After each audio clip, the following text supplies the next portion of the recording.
Bonjour à toutes et à tous, c'est Clément Boutin et vous écoutez Toute Première Fois. Je reçois aujourd'hui une invitée qui me tient particulièrement à cœur.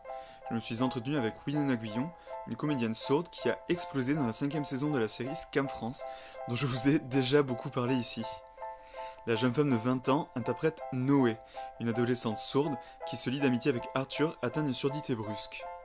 Winona, dont c'est le premier rôle à l'écran, est tour à tour captivante, touchante, drôle et incandescente.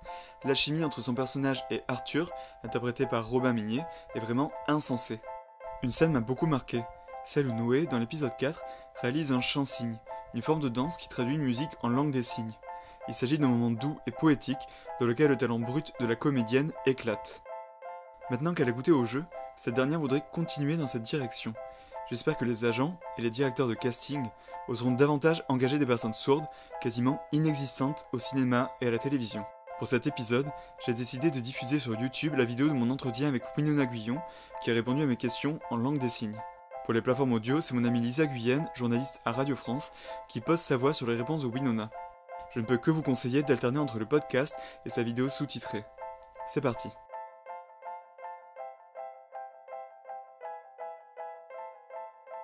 En fait, avant de commencer le tournage, il y avait une diffusion de casting.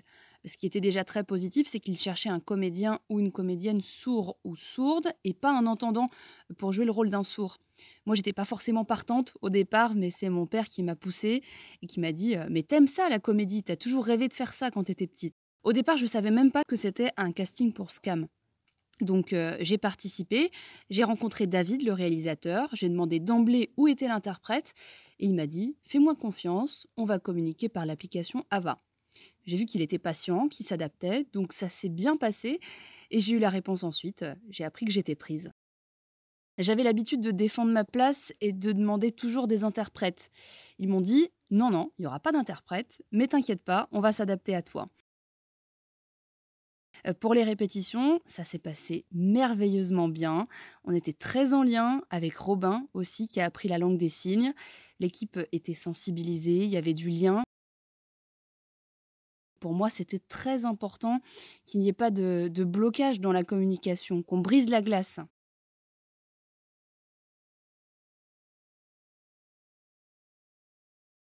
Le tournage, il était incroyable. C'était ma première expérience de comédienne. Je pense que je suis quelqu'un de très affirmé dans la vie. Je suis très expressive, donc en fait, j'arrive tout de suite à me représenter ce qu'il faut faire.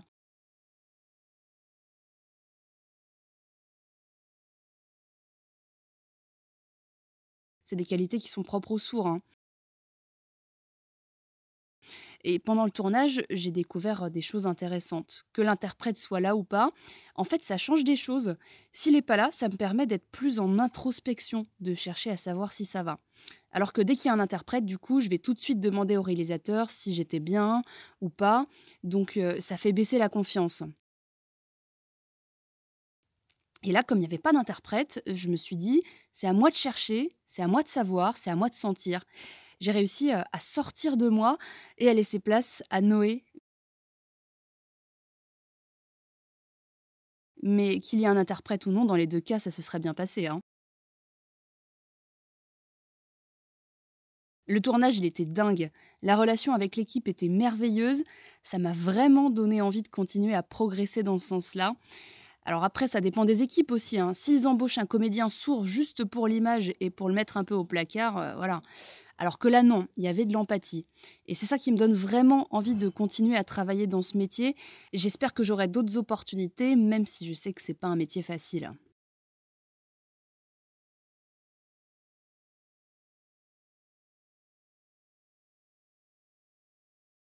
C'est la première fois que je joue sur un gros projet.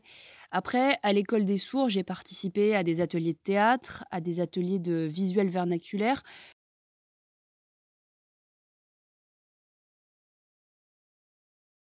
Le VV, en fait, c'est de la communication non verbale, des petites choses comme ça, mais rien de l'envergure de Scam, hein.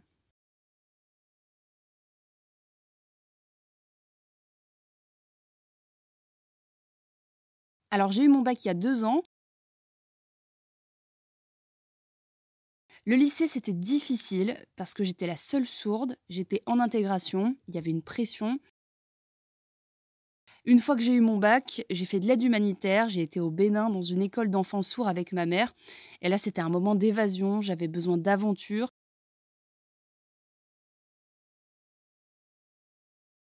Quand je suis revenue, je suis repartie 6 mois en Amérique du Sud pour essayer de me découvrir et pour avoir, une expérience avec le sac à dos, enfin une vraie expérience de voyage, quoi.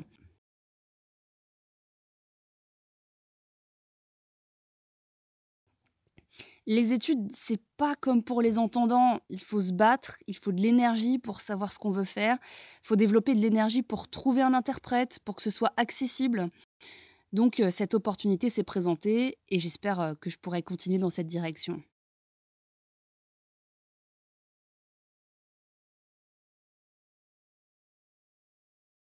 Je me suis rendu compte que j'étais capable, c'est déjà immense. J'ai réussi à sortir de moi-même.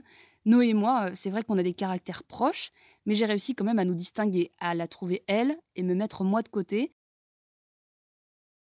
Je me suis rendu compte que j'avais un talent et j'ai envie de le développer encore plus. J'ai envie d'aller de l'avant.